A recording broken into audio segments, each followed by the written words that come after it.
You're gonna learn a lot fast while playing Dragon's Dogma 2, like how to relentlessly probe deep for enemy weak points. You'll learn that sometimes the enemy's most vulnerable weak point is between their ears, but you'll also learn about yourself too, like does gravity hurt a lot in this game? Or can stationary objects kill? Dragon's Dogma 2 is a game that leaves it up to you to figure out a lot of stuff. This can result in players completely missing out on some really cool mechanics. So in this guide, I'm gonna dive deep into every mechanic in the game, both beginning and advanced. So there should be some new information in here for everyone. Okay, the first thing we're gonna go over is the importance and the impact of the character creation process, as well as the pawn creation process. So there's some really important decisions you make before you even start playing the game, and it's while you're creating your character. And that is the height of your character and the size of your character. The height of your character is going to determine how fast you run and how fast your stamina regens. The taller you are, the faster you run. The shorter you are, the faster your stamina regens. And the bigger you are, the more you can carry. So if you don't want to be over encumbered the entire time you're playing, definitely consider making a big character, or at least creating a pawn that's really large so that they can carry things for you. If you've already made you and your pawn, don't worry. In game, there's a way to remake your character, just in case you didn't know about those features and you made your character and now you're having creator's remorse, I suppose you could say.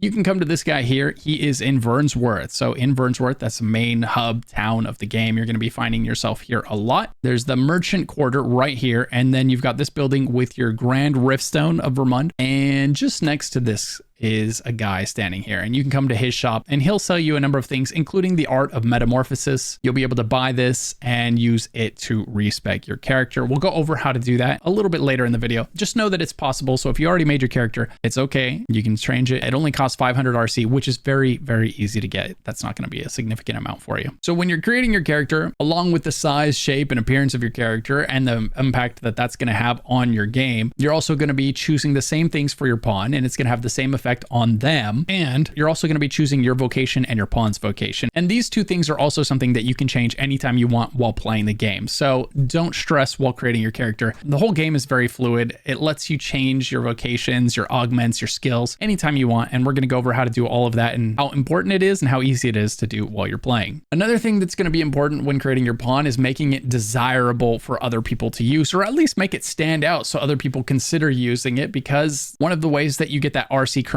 is from other people using your pawn. You'll rest it in and the game will occasionally update you, hey, someone used your pawn, and then it'll give you a ton of that currency. And that person that used your pawn has the option to send an item back with it when you get it back, right? You never lose access to your pawn. You just occasionally find out that other people have been using it. So on the topic of pawns, because pawns are very important in this game, you're going to want to consider having a well-rounded party composition. You're going to have one pawn that you made, and then you're going to have two other pawns that you hire from other players, for a total of 4 people in your party. One of the pawns should absolutely be a mage. There's really no way around it. It's just so incredibly useful because the mage has heals unlike any other, and it also has a damage shield that it can cast on you to prevent you from taking damage. It also has buffs that it can put on you and your weapon so that you do more damage, making it essential for any group. It's going to make you and your group stronger, and it's also going to make you and your group harder to kill. Beyond that, it's nice to have someone to absorb the damage, whether it's a warrior or a fighter. And then the fourth one, you can put whatever flavor into that you would like. I went for damage on the sorcerer here. Now you have a ton of control when it comes to the pawns that you have in your group. You're going to come up to a stone like this one, or there's smaller ones, but you come up to this, interact with it, and you'll go into this realm here. In this realm, you'll be able to walk around and you can see other people's pawns. These are pawns that were made by other players. And occasionally there will be one in here that was made by Capcom. The Capcom ones are pretty good. Generally speaking, they'll have things that other players don't typically have at your level, like the ability to speak the Elven language or quest knowledge, things like that, that when you're low level, other players just haven't given their pawns that knowledge yet. So when someone else does a quest with their pawn, that pawn learns how to do that quest. And if you put that pawn in your group, it'll tell you how to do that quest. It'll lead you to the location, because this game has a lot of quests where it doesn't tell you where to go. And so it's up to you to either figure it out on your own or to put a pawn in your group that knows where to go and tells you how to get there. So here's a feature that a lot of people miss while playing the game. And that is that you can come back to the stone while you're here and you can search for pawns. You can search for specific pawns. So you can go to advanced pawn search, and here you can choose exactly what class you want it to be. And you can choose to have a pawn that has knowledge of your priority quest. So you'll be able to come into your quests and you'll be able to select one. Let's say I wanted tensions on the high ground. I can say, hey, I want a pawn with this quest knowledge. And then I can come to the stone and I can search for a pawn that has knowledge of that quest. And now all of the pawns that show up in this room are going to have knowledge of that quest and they'll help me tackle it.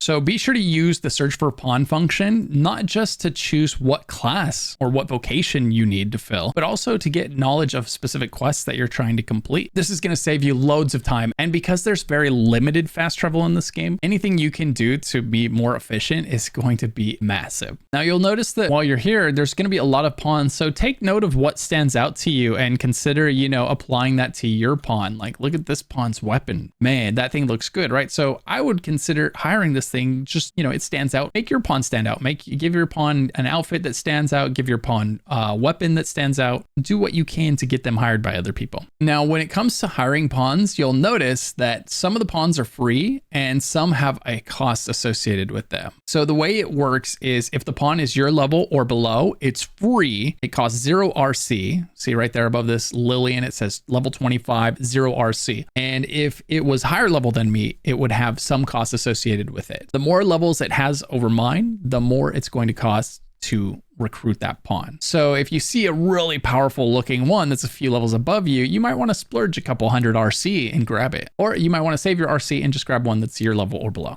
It's up to you. Now, when you're here, you can interact with the stone again and then leave. And now you have your party. And now for the most important part of pawns of all. But first, if you love RPGs or MMOs, you're going to love the relaunch of Dofu's Touch, which, by the way, is a prequel to the Wakfu animated TV series. This game features an exciting take on turn-based combat that works really well inside of a massive MMO experience. In fact, I doubt you'll find a bigger game on mobile. Dofu's Touch has over 10,000 maps to explore, thousands of quests, items and monster types, and more than 70 dungeons that you can play through solo or with up to 3 allies. With over 8 million downloads and counting, it's easy to find players and guilds to adventure with. But there's nothing wrong with tackling it all solo if you'd rather do that. And if you're ready for something new and fresh, Dofu's Touch forgoes the sorcerer, elf, and druid stereotypes and instead delivers something completely new in the form of Zellars, masqueraders, and more. In Dofu's Touch, you'll search for dragon eggs known as Dofus and embark on a journey from dungeon to dungeon, defeating enemies and growing stronger. Now, if you're the type of person who prefers to forego some of the combat and instead focus on the economy, Dofu's has you covered. With over 20 different professions for you to master, Dofu's Touch features a player-driven economy where you can loot, craft, and buy the best equipment in the game. Best of all, it's a true free-to-play experience. There is no subscription, no loot boxes, and no characters or zones that you have to purchase separately. You can play every character and every zone for free. Be sure to use my link in the description to dive in. Pre-registration is open right now through March 29th, with new servers launching on April 3rd. There's nothing like being part of a community during the day one launch of a new MMO server, so don't miss it. Sign up now using my link in the description and join millions of players as they start their brand new journey together. Massive shout out to Dofu's Touch for sponsoring this segment, and thank you for listening. Now let's get back to the video.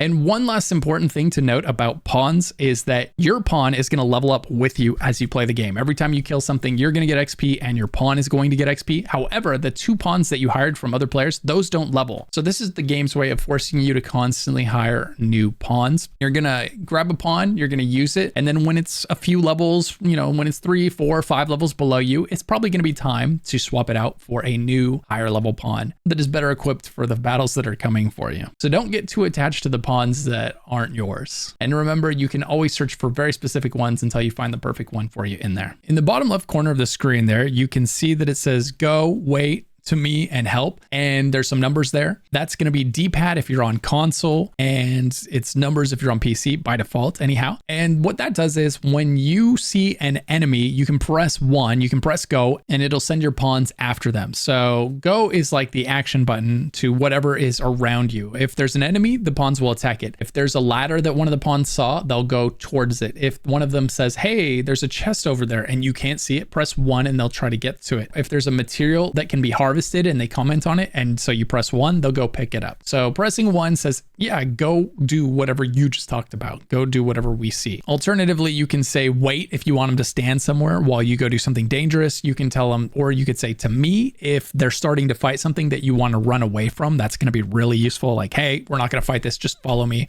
And then 3 is going to bring your pawns back to you so that they can support you, heal you, fight next to you, and all that good stuff. So let's talk quickly about how to manage your party and your loadouts. You don't need to worry about the skills or the gear of the pawns that you recruit. You only need to worry about the skills and the gear and the passives of your pawn that you made. The pawns you recruited are going to be decked out in whatever way the player that created them decks them out. So this means you just have to worry about customizing your character and your pawn. And the way you do that is you come to a place like this. So you've got here a vocation guild. And what you can do here is you can come and you can talk to the guy and it'll let you change your vocation or acquire and equip skills. So we'll go to acquire and equip skills here. And here you can see that we can acquire vocations, weapon skills, core skills, and augments. Your vocation is going to determine what weapon you use. Fighter is always sword and board. Archer is always bow, right? So your vocation is going to choose the weapon you use and therefore the weapon skills that are available. It's also going to decide which core skills you have available. And it's also going to decide what augments you can unlock with that vocation. However, the cool thing about augments is you can use any augments that you unlock on any vocation anytime. So if you unlock all the passives from Archer and then you unlock all the passives from Magic Archer, all of the augments in other words, then you'll be able to slot some Archer augments and some Magic Archer augments. Or you could also do some Archer augments, some Magic Archer augments, and then grab a Warrior augment. You can have a total of 6 augments slotted here. 1, 2, 3, 4, 5, 6. And each vocation has 5 augments. So you have to grab at minimum 1 augment from another vocation. But you'll probably want to dip into others more than that because there's some great augments from each class. There's some really tempting ones. The Fighter has one that lets you carry more weight. The Archer has one that gives you more stamina. The Thief has one that makes it less likely that you'll be attacked when you're in combat. The Warrior has one that reduces loss gauge buildup, right? These are all really useful augments and you might want any combination of those regardless of what vocation you decide to play as. So,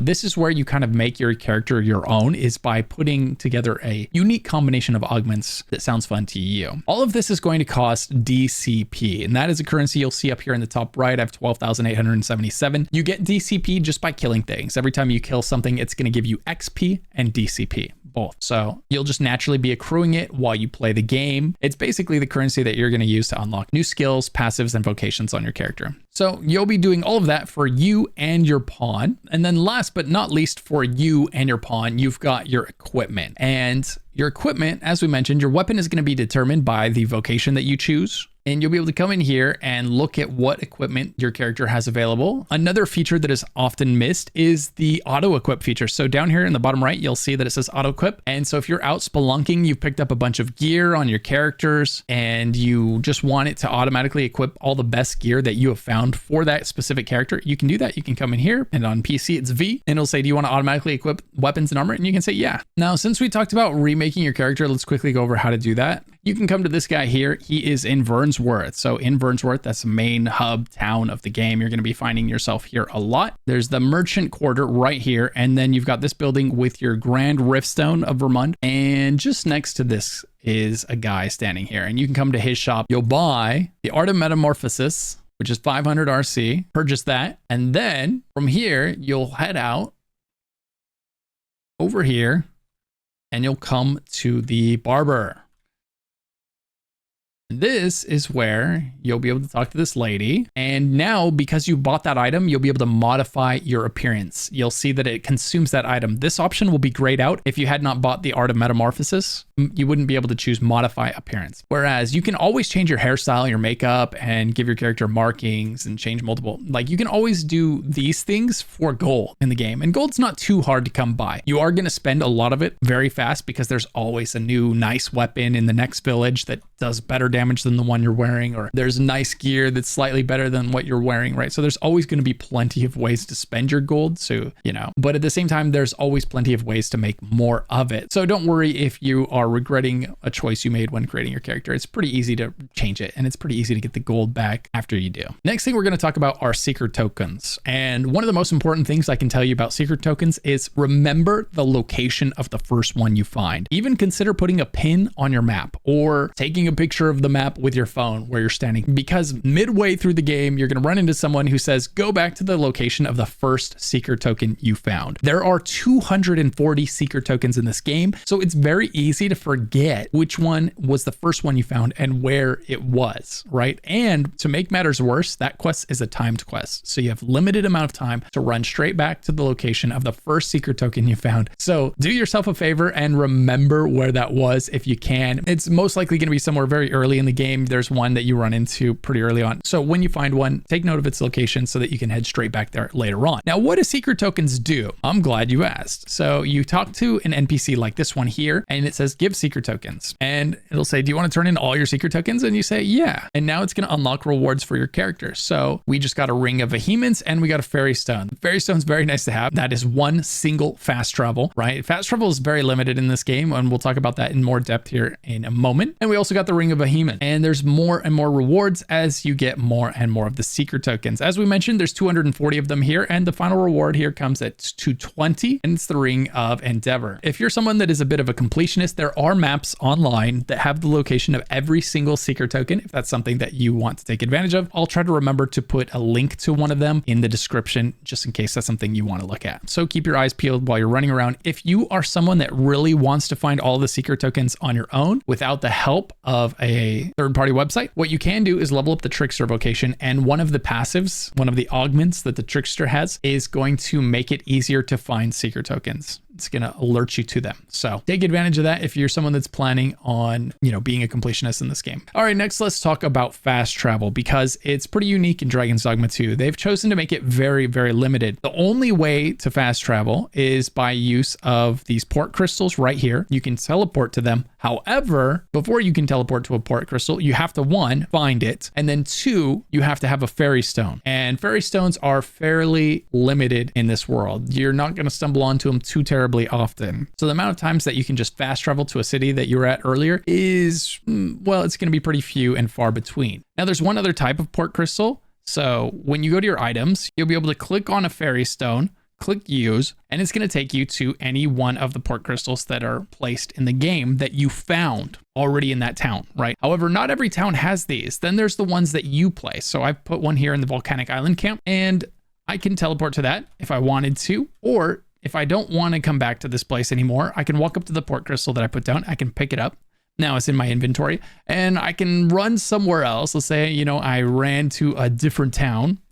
Then I can go back into my inventory, and I can grab that port crystal and use it again. And now that port crystal's on the ground in the new location. So I can come here with my fast travels instead of the previous location. So this kind of helps fill in the gaps when trying to get around the world and trying to get to the various places. So if you find a new quest hub, but there's no port crystal located there, then putting one down there is going to be very useful, so you can get back there easily. Still, the main limiting factor here is definitely going to be your fairy stones. You're never going to have as many of these as you would like. Now, to make up for this, what they have done is they've added in the OXCART system in this game. Now, this is going to be your more readily available fast travel system that you can use anytime you want, and it has a fee attached to it, but it's a very nominal fee. It's like 100 or 200 gold, so literally nothing. You'll get that much off of a single enemy. And here's what the OXCART looks like. The one thing to be aware of about them is they only go to one place, and they only leave at a certain time of day. So this particular OXCART is always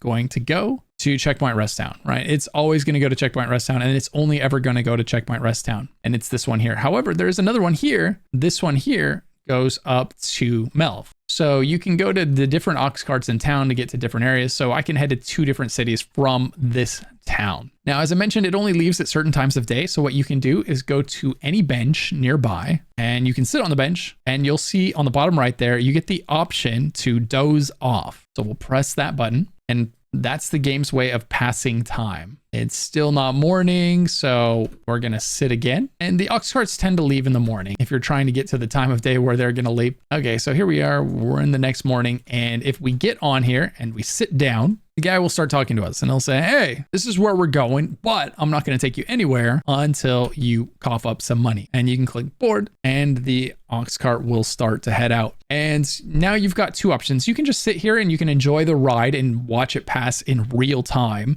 But more than likely what you're going to want to do is in the bottom right, it says you can doze off again, and you're going to do that. And this is basically going to skip you all the way to your destination. So in other words, you fast traveled to that city way far away. So now we have the option to get up, and we will. So we just instantly fast traveled from this city here to this town here for only 200. And from this town, I could either fast travel back to this town or I could fast travel to this town down here, right? So there is some fast travel, but you'll have to daisy chain them together to get significant distances. So if you're in Beetle down here, you're gonna have to fast travel to Checkpoint before you can finally get to Vernsworth over here, right? So a little bit of bouncing around, but it can be done. Where you'll really feel the fast travel limitations is going to be when you're out in the middle of the wilderness and there's no cart nearby. And so you're gonna have to choose, do I wanna use one of my ferry stones to get back to town, or do I want to run to town and then take an OXCART over here? As for the ferry stones, you'll find them on enemies, you'll find them in chests, and you will be able to occasionally buy a limited quantity of them. They're not too terribly common, so use them very wisely. I'm gonna briefly touch on vocations. You've got 4 basic vocations, 2 advanced vocations, and 4 hybrid vocations. I'm gonna be very brief with vocations because I have 2 guides dedicated to vocations. One is to help you pick which vocation you're going to use, and the other is to help you unlock all of them on your character. So you should definitely check that out after this video if you'd like to. But you have 4 basic, 2 advanced, and 4 hybrid vocations. You can be any of the 10 vocations. Your pawn can be either a basic or an advanced vocation, but your pawn cannot be a hybrid vocation. Once you're in the game, you can change your vocation anytime you want by going to a number of different NPCs in the game that allow you to do so. And playing multiple vocations is something that you can and will do to unlock the various augments that they all have. Next, let's quickly go over currency because there's a few different types of currency that are really important in this game. So let's talk about them and how to get them. We've already gone over a couple of them because of their importance in the game. One is going to be gold. You're going to get gold by opening chests, by killing enemies, by completing quests, right? Gold is one of those things where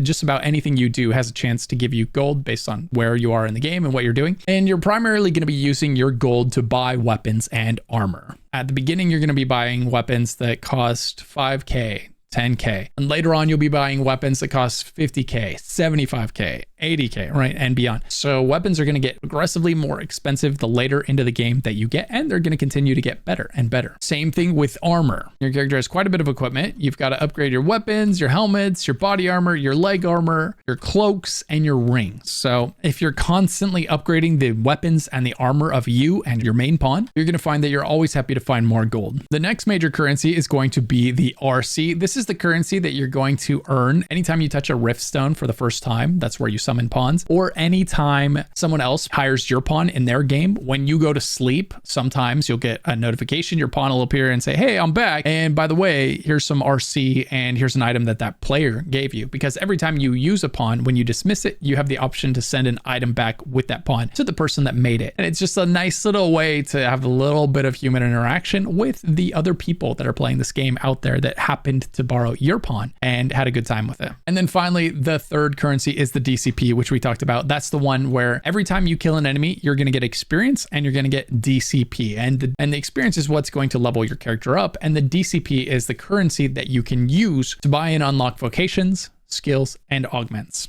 One of the biggest hurdles while playing this game is definitely going to be managing your ways. You're going to constantly find yourself running around. And if we look at our inventories here, if I open up my menu, you can see that my character is at average weight right now, just barely. If I go ahead and I send this to LUCKYGHOST, he's going to go to heavy. And what this means is he's going to be slower and his stamina is going to drain faster. In this game, every character uses stamina as their combat resource. So every skill you cast, whether you're a sorcerer, a mage, a fighter, when you cast a skill, cast a spell, it's costing stamina. And when you attack, it's costing stamina. When you sprint, it's costing stamina. When you climb, it's costing stamina. So being efficient with your stamina is really important. You never really want to be in heavy or really heavy, right? You don't want to be in those last 2 stages because your stamina regen is going to be awful, and so is your movement speed. So you want to be at average or even below. But when you're constantly picking stuff up, that can be difficult to maintain. So one of the easiest ways to do that is this button right here. It says is press G or whatever the button is on console. So you'll be able to sort the items by weight. And now we can see, oh man, these items are what is weighing this character down here. And if it has the E, it's equipped. If it has this square with a slash through it, that means it couldn't even equip it if it wanted to. And so any armor that this character is holding but not wearing is something that I would probably want to sell or put into storage. So you're going to be constantly picking stuff up in the game. And what you can do is you can go to an inn. By the way, if you're not sure where the inns are, this is the sign. You'll see that right there. See that little board hanging, and it's like a little fire. Go to that in whatever town you're in and talk to the dude, and it says organize storage. So this is your stash. This is your chest that you can store anything in anytime. You just talk to the NPC here, and you can choose to deposit items, withdraw items, or combine items. So we're going to deposit items, and then we're going to go to dash here, and we're going to sort by weight, and we're going to say, okay, we don't want to carry these heavy items around. Boom. And look, now she's down to light. And we can continue to put crafting materials in there because this game has loads of crafting materials. You're going to find them constantly, and a lot of times they're going to be very useful, but they're very specific in nature. So if you're using a bow, you have to find this one very specific crafting material that upgrades your bow, whereas it's going to be a completely different crafting material to upgrade your light armor or your heavy armor or your two-handed sword, right? So there's tons of crafting materials, but you're only going to need at any moment a very, very select few. So better to just put them into storage for when you do decide to level up or when you do decide to play that vocation and level it up, because it's not until then that you're really going to need those crafting materials. So there's no point in carrying them around with you. Alternatively, if you're getting crafting materials for a vocation that you're never going to play, feel free to sell them for a bit of extra coin. Same thing with like these books. These are just going to allow you to use a spell on a character that otherwise wouldn't be able to use that spell. If you never want to deal with using that, they do weigh a bit. So, consider putting them into storage or selling them. Now, the next thing you can do to manage your weight is you can come into your inventory and you can combine items. So if we come down here and we see that we have a ripened apple. So fresh food goes through stages in this game. It's like fresh and then it's ripe and then it is rotted. And once it's rotted, it loses the ability to do some cool things with it. So if we look at the rotten shorefish right here, if we click on it, it says we can combine it. And by combining items, we are reducing the weight that we're carrying. So if you ever find yourself overweight and you're out and you have nowhere to sell and nowhere to store, you can start combining items because it is useful to combine items in this game. So it says if we combine this item with this one here on the right, it says rotten shorefish plus rotten harb spud, you're going to get fuel for the lantern. Okay, that could be useful. And if we combine it with oily slime, same outcome. So basically, if you let things go rotten, you can sometimes combine them and still get a useful ingredient out of them. Ideally, you're going to use things before they go rotten. So if we combine these grapes with this green warish, it tells us we're going to get a salubrious draught. And these are incredibly useful. These are basically health potions. You're going to use tons of these in the game, and they are really, really effective. Another thing you can do is you can take fruit and you can turn it into dried fruit, and then you can combine dried fruit with green warish or some kind of plant. And depending on what you combine, it will make something that recovers a great deal of stamina or a great deal of health. And this can be really useful in battle too. So definitely come in here and combine things once you start getting heavy and you have too many items on you. Combine them, and it's going to greatly reduce the amount of weight that is on your character. Another thing that you can do to manage your weight is you can find golden trove beetles. These are little gold beetles that you'll find all over the game. There's tons and tons of them, and each one that you find increases the amount that you and your pawns can carry by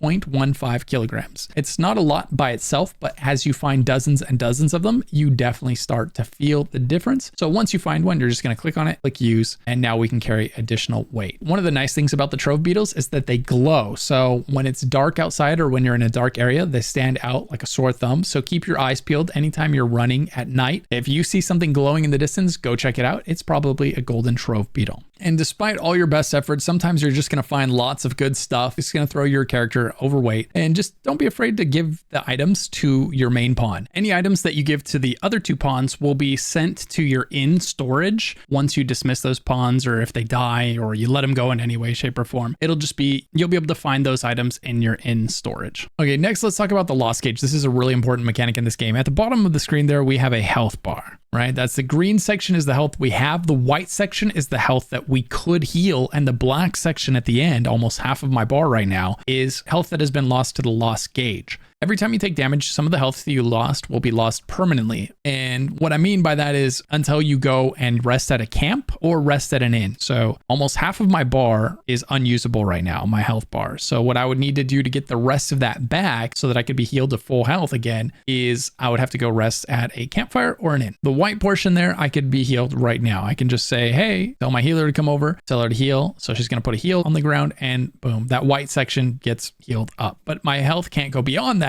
thanks to the loss gauge. So this is the game's way of forcing you to go rest at an inn or a campfire from time to time. You're not going to be able to go out spelunking forever without checking back into town or a campsite. And there's two ways to fill up your loss gauge. And one is to go to an inn. That's this symbol right here, the fireplace again, right? Same one as your storage chest. Or if you look for a bed on the map, you can look for that and that's your inn. You come into here and you tell the person, hey, I want to rest. Now it is going to cost you some sum of gold. Depending on where you are, it could be 1,000 gold, it could be 2,000 gold. It just really depends. You can also buy your own home for 20,000 gold and then rest there for free, eventually saving money in the long run. So that's always an option. And then the third and one of the most useful is camping. You're going to find camping gear while you're playing the game, but it will break if you get attacked at night, and then you're going to find yourself without camping gear. If that happens, go to the curatives vendor. That's the potion on the map. Looks like that right there. I'll look for this symbol right here and talk to the vendor, and you can buy camping gear from him. So we'll scroll down, and then he's got the camping kit, mundane, and grass pattern. So basically, the more expensive it is, the more durable it is, and the lighter it is. So it's weighing less for you to carry it around. So we'll grab one of those.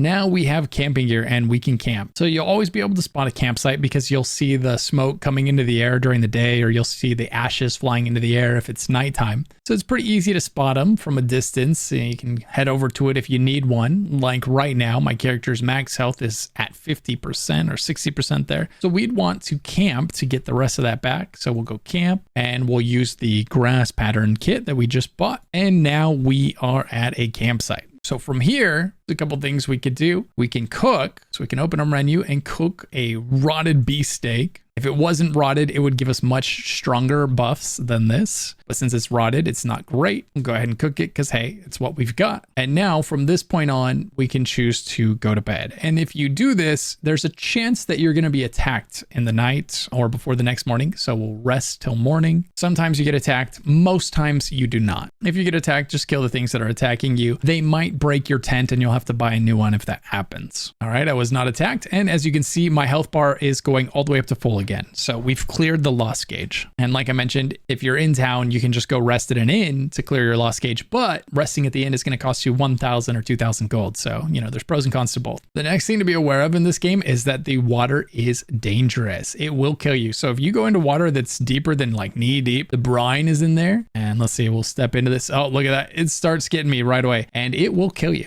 And it'll also kill your pawns. It'll also kill the things that you're fighting. So, feel free to throw enemies in deep water, but try to keep you and your pawns outside of it. It will kill you. Next, let's talk about the type of quest. So you've got your normal quests and then you've got your timed quests, basically. In this case, we've just picked up a quest. The way we can tell the difference here is by opening up our quest menu. And then if it's a timed quest, you'll see an hourglass like this one here. The ones with a hand means that one of your pawns has knowledge of the quest. So for this one, we've got a hand and we've got an hourglass. So that's telling us that our pawn knows where to go. And also it's telling us that it is a timed quest. If we don't do it in time, then the person that we're trying to save might not be alive when we get there. When you're doing a quest, a yellow area will appear on the map, telling you generally where to go most of the time. Sometimes it won't, and sometimes you'll need to rely on a pawn to get you in the right area, but usually there will be a yellow area on the map that you can go to. And if you go to that area and you start running around, generally the NPC you need to talk to will come to you and let you know where you need to go next or that you need to do something. You don't have to walk up to every individual NPC and talk to all of them. They'll come to you when you get close enough. Remember that if you're trying to do a quest and you can't figure it out and you don't know how to get to it, you can always go to the Riftstone and look for a pawn that has the ability to lead you to that quest. They have quest knowledge. And when that's the case, you'll have this here. She's got a hand next to her and that's her telling me, I know where to go. I have knowledge of this quest. And then I can just follow her. And what I do is I press go and now she's going to lead me to that. If we get into combat or something, she'll stop heading in the direction of the quest. She'll forget about it for a moment. So just make sure you press go again and then she'll continue going towards it. All right, next let's dive into the menus a bit because there's a lot of useful information hidden in here. So under items, as we touched on earlier, we've got our inventory, right? This is telling us everything we need to know about what we're holding on to. It tells us the weight of our characters. So if we're light, that's great. If we're average, that's okay. And if we're heavy, that's bad. You don't want to be heavy. You want to pass things off. So maybe I would want to give this camping kit to a character that was light, and that brings her up to average. And then I'm going to go ahead and give this mask as well. And now, boom, we're both average. Things are looking better, right? This is going to be a much better use of my stamina. Better yet would be for this character to head back to an inn and drop a lot of this material off because I don't need to be carrying all of this around. Mostly when you're out and about, the only things that you need to be carrying around are your salubrious draughts, right? These are your healing potions. Bring,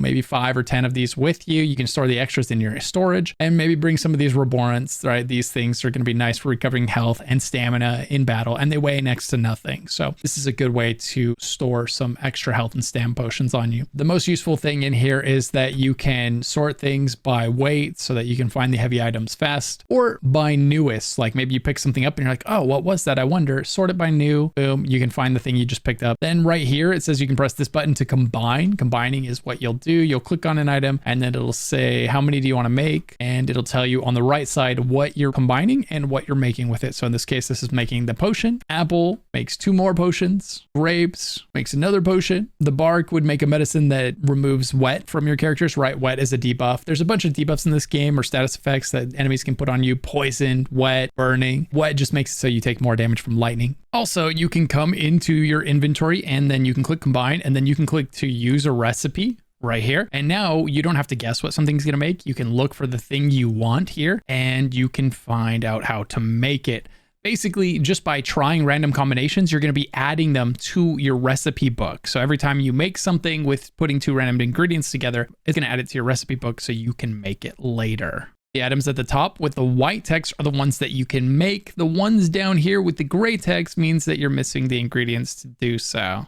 So white text, gray text. And it seems to be automatically putting the ones that I can make at the top. Next, you have the map. While you're looking at the map, there's some good information to be seen here. You've got locations on the map. You can hover over them and it'll tell you what that is. You can press F to go in deeper. You can hover over the specific buildings to see their name. So if we hover over this flag, it's the Gracious Hand. And then if we hover over this, Walter's Tavern, right? So you can always hover over things to find out what exactly they're called and see if that's where you're trying to get to. Another thing that's really useful that a lot of people overlook is that you can go to a cave system. Like you'll find a cave, it'll be on the map. Now from here, you can press F and you can see if you've explored that cave or if you just ran near it. So in this case, the map is not lit up. We have never explored this cave before. But if we go to this cave, we can see that we did come into this cave and we did explore it. And it looks like we got all of it. It was a small little one there. If we look at TROVE Mine here, we can see that we did this whole floor. It looks like we did most of this one, but there is possibly an area here that we didn't hit and maybe a little bit over here that we didn't. And then there's an area here that we did. So if you're ever curious whether or not you explored a cave that's on your map, you can just open it up and check very easily. From here, you can also open up your quest list. And if you hover over a quest, it tells you where to go for that quest on the map. So you can always see generally where you need to go for any quest that you have. The button to do that will be listed down here in the bottom right. You can also search for waypoint markers. You can search for vocation guilds if you're looking for one of those. You can search for apothecaries, right? This is where you're going to buy your curatives and your tents for camping. You can search for armories. This is where you're going to go to upgrade your armor, and we'll talk about that next because that's important. You've got scrap stores. That's Ibrahim's. Barberies where you can change your appearance, stuff like that. So really useful to be able to use that search when you're looking for a specific thing inside the town that you're at. And then you can leave waypoints for yourself. So like if you see an area and you want to head back to it, just leave a waypoint like this here. Very handy. You're definitely going to do that from time to time. You'll find something that you can't get to, or you'll see a cave that you can't explore, or you'll see a person that you want to return to. You can just leave a nice little marker for yourself. Now you can buy and